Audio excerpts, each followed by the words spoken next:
Gandang gabi, heto na pang resulta sa ating STL Pangasinan para sa araw na to, Thursday, April 9, 2026, third draw result.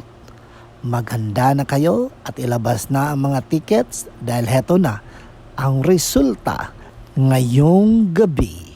At para naman po sa ating STL Pangasinan, third draw result, ang resulta ngayong gabi ay ang numero ito.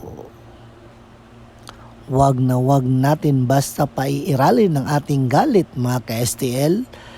Baka makagawa tayo ng aksyon na ating pagsisihan. Okay?